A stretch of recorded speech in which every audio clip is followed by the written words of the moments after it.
नमस्कार मित्रों, आज मैं फिर उपस्थित हुआ हूँ एक नई यूट्यूब वीडियो के साथ। जिस तरह की पहले जितनी भी यूट्यूब वीडियो हम लोगों ने बनाकर डाली हैं, ताकि जो भी विद्यार्थी हैं सभी विद्यार्थी तक वो चीज़ पहुँच जाए। जो चीज़ें उन क्लासेस के अंदर जो भी हमने क्लासेस ली थी उसमें कुछ कमी रह गई थी, सब लोग प्रॉपर तरीके से उस चीज़ को अटैच नहीं हो पा रहे थे। दूसरा, वॉइस में दिक्कत थी, क्योंकि इंटरनेट का डाटा इतना प्रबल नहीं था कि उसमें वॉइस में भी दिक्कत आ रही थी।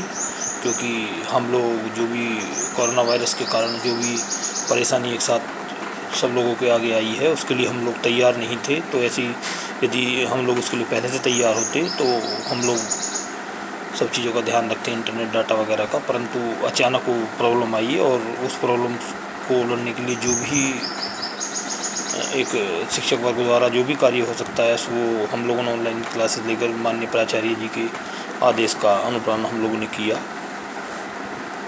शुरुआत की। और हम लोग यहाँ जो मेरी ये वीडियो है, जो आपके एक समाजशास्त्री या चिंतक या जो पेपर हम लोगों का क्लासिफिकेशन इन सोशियोलॉजी है, उसके अंदर एक थिंकर है कार्ल रायमंड और पॉपर जिनका नाम है, वो सोसाइटी का क्लासिफिकेशन करते हैं। सोसाइटी का क्लासिफिकेशन वो ट्राइबल सोसाइटी और ओपन सोसाइटी के रूप में करते हैं। और मैंने आप लोग को बताया था कि ये इनका एक कंपैरेटिव स्टडी जितने भी समाजशास्त्री हुए हैं वो सरल और जटिल समाज के रूप में उन लोगों ने की है। और वैसे जब हम इनकी शुरुआत से पहले जो पॉपर हैं हमारे समाजशास्त्री, उस पॉपर के उनकी जो बुक हैं उनका थोड़ा मैं जिक्र करना चाहूँगा। जैसे जो हमारे the logic of scientific discovery इनकी बुक थी, इसी के अंतर्गत इन्होंने अपना एक कॉन्सेप्ट दिया। दूसरा, the open society and the इस एनिमिक से द पॉवर्टी ऑफ हिस्टोरियन में, या the of cloud and clock के नाम से उन्होंने बुक लिखी, और द ओपन यूनिवर्स के नाम से भी उन्होंने बुक लिखी। विभिन्न बुक इन्होंने लिखी हैं अपनी पॉपर ने। और जो इनका वैसे तो ये प्रसिद्ध दार्शनिक कार्ल रायमंड पॉपर का जन्म जो था वियना के एक ऑस्ट्रिया में हुआ था, और परंतु बाद में जाके ब्रिटेन में ये जाके वहाँ पर बस गए, ब्रिटेन के अंदर। और यदि हम इनकी बात करते हैं तो वैसे इनका जो विषय, अपना जो प्रसिद्ध विषय था, वो मिथ्याकरणवाद की अवधारणा प्रस्तुत करना था। मिथ्याकरण की अवधारणा, मिथ्याकरणवाद जो था। और उनके अनुसार इनकी अवधारणा का विज्ञान का प्रमुख लक्ष्य प्रकल्पनाओं की रक्षा करना है, नहीं अपितु उनका खंडन करना है। वो कहते हैं कि जो भी हमारी हाइपोथेसिस होती हैं, उन हाइपोथेसिस का खंडन नहीं करना है, उनका समर्थन करना है। और उसी के आधार पर उन्होंने अपने एक विचारधारा, विज्ञान की अन्य कसौटी मिथ्याकरण है, उन्होंने अपने विचार जो वैज्ञानिक अभिवेशन के तर्क के नामक उनकी कृति थी, उस कृति के अंदर उन्होंने अपना ये बात उन्होंने कही। और वैज्ञानिक ज्ञान की कसौटी उनको सत्यापन किए जाने की क्षमता है, यही कसौटी विज्ञान को तत्वमीमांसा तथा पराभौतिक से अलग कर सकती है। और ये कहते हैं विज्ञान और वैज्ञानिक ज्ञान की इन मान्यताओं के विरुद्ध पॉपर ने कहा कि विज्ञान ज्ञान की कसौटी उसकी सत्यापनशीलता नहीं अपितु उसकी मिथ्यानशीलता है।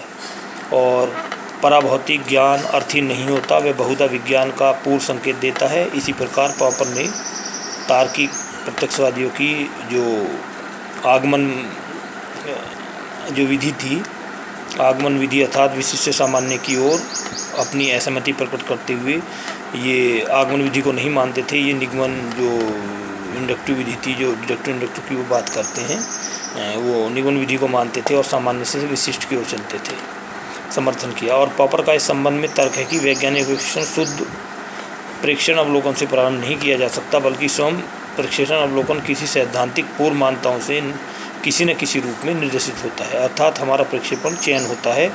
और ये जो निगमात्मक पद्धति थी का समर्थन करते हुए पॉपर ने कहा है कि यदि किसी विषय पर हमारा समक्ष दो कल्पनाएँ हो तो हमें कल्पना का परीक्षण करने के लिए चुनना चाहिए, उसे मिथ्यापन की संभावना अधिक हो। हमें उस हाइपोथेसिस को चुनना चाहिए जिसके अंदर मिथ्याकरण की बातें ज़्यादा कही गई हों। और ताकि उसका उत्तरोत्तर संशोधन करते हुए हम सत्य के निकट पहुंच सके। पॉपर ने यथार्थवाद और पद्धतिवाद, व्यक्तिवाद का भी समर्थन किया है। और सामाजिक सिद्धांत के क्षेत्र में पॉपर ने निर्धारणवाद, डिटरमिनिज्म जिसको कहा है, और ऐतिहासिकवाद, हिस्टोरिज्म के साथ साथ सत्तावादी राजनीति की कटु आलोचना की है। इस विषय के बारे में उनके दो जो विचार थे प्रमुख, वो जो उनकी ओपन सोसाइटी और उनके दुश्मन, मुक्त समाज और उनके दुश्मन, और ऐतिहासिकवाद की दरिद्रता। उन्होंने ऐतिहासिकवाद संबंधी प्लेटो, हीगल और मार्क्स के विचारों पर प्रहार करते हुए लिखा। इनमें से प्रत्येक विचारक ने किसी न किसी रूप में सत्तावादी प्रणाली का समर्थन किया। पॉपर ने कहा है कि विज्ञान और स्वतंत्रता दोनों का ऐसे समाज में विकास होता है जो मुक्त या खुला हुआ हो। वो कहते हैं, जो उन्होंने अपना ट्राइबल सोसाइटी की बात करते हैं, तो वो कहते हैं ट्राइबल सोसाइटी के अंदर ना तो विज्ञान था ना स्वतंत्रता थी, परंतु जब हम ओपन सोसाइटी के अंतर्गत आते हैं तो वहाँ वो साइंस की भी बात करते हैं, दूसरा वो लिबर्टी की भी बात करते हैं। और क्योंकि हम जानते हैं कि जो आदिम समाज था, ट्राइबल सोसाइटी थी, वहाँ जो प्रौद्योगिकी का जो ज्ञान था वो बहुत निम्न स्तर का ज्ञान था, ज़्यादा ज्ञान नहीं था, और व्यक्तिगत स्वतंत्रता भी नहीं थी, क्योंकि व्यक्तिगत स्वतंत्रता वहाँ सामूहिक स्वतंत्रता के रूप में थी। व्यक्तिगत स्वतंत्रता लोगों को नहीं प्राप्त थी, परंतु ओपन सोसाइटी के अंदर हम लोगों को विज्ञान की भी छूट मिली। और दूसरा जो स्वतंत्रता थी, जो लिबर्टी थी, उस लिबर्टी का भी हम लोगों को एक अनुपालन करना पड़ता है ओपन सोसाइटी के अंतर्गत। आगे कहते हैं पॉपर ने प्रमाणिक नियमों का कि समाज में ऐसा विकास होता है जो मुक्त या खुला समाज हो, जिसमें नए विचारों को प्रश्रय दिया जाता हो, वो नई आइडियाज को। जबकि ट्राइबल सोसाइटी की यदि हम बात करते हैं, जो पहली सरल समाज वो कहता है, ट्राइबल सोसाइटी के अंदर वो ओपन विचारों की भी, आइडियाज़ की भी वो रोक थी वहाँ पर इस तरीके की।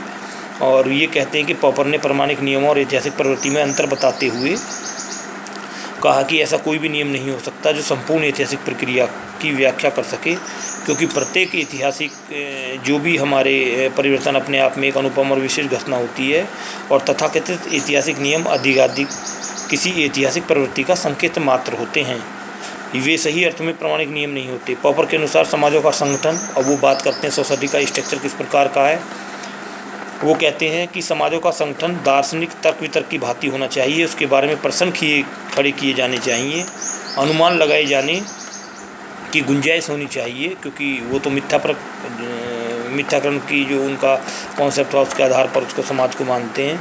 और वो कहते हैं कि समाज सुधार और सामाजिक पुनर्निर्माण के बारे में पॉपर की यह मानता है कि सामाजिक सुधार विशाल आधार पर नियोजित सामाजिक परिवर्तन द्वारा नहीं किया जा सकता, अपितु समाज का सुधार टुकड़ों के छोटे छोटे आधार पर संभव है। चूँकि मानवीय ज्ञान हमेशा अपूर्ण रहता है, वह किसी भी मानवीय क्रिया के ऐसे दुष्परिणाम को खतरा बना रहता है जिसका हमें पहले से कोई अनुमान नहीं होता। सार रूप से पॉपर ने सामाजिक परिवर्तन के क्षेत्र में एक तरह से क्रांति के स्थान पर कर्मिक सुधार की बात की है। ये रिवोल्यूशन के अपोजिट थे।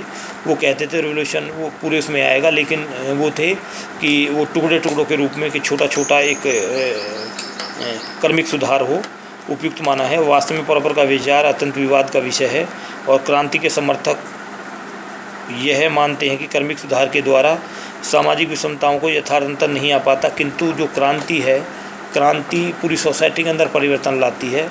लेकिन जब हम कर्मिक परिवर्तन की बात करते हैं तो वो कहीं ना कहीं एक विषमताओं का अंतर आता है, और किंतु क्रांति के विरोधी क्रांति से जुड़े रक्तपात, हिंसा उत्पीड़न का किसी मूल्य पर समर्थन नहीं करते। और पॉपर ने विज्ञान संबंधी विचारों को चुनौती देकर ये कहा कि उनके विचार कृत्रिम और अस्वाभाविक हैं, क्योंकि व्यावहारिक रूप से वैज्ञानिक अपने विचारों का बचाव परीक्षण, सत्यापन और प्रक्रिया द्वारा करते हैं, न कि खंडन मंडन की प्रक्रिया द्वारा। वे विद्वान वैचारिक रूपांतरण पैराडाइम का भंजन नहीं करते, अपितु वे उसे बनाए रखने की प्रयास करते हैं।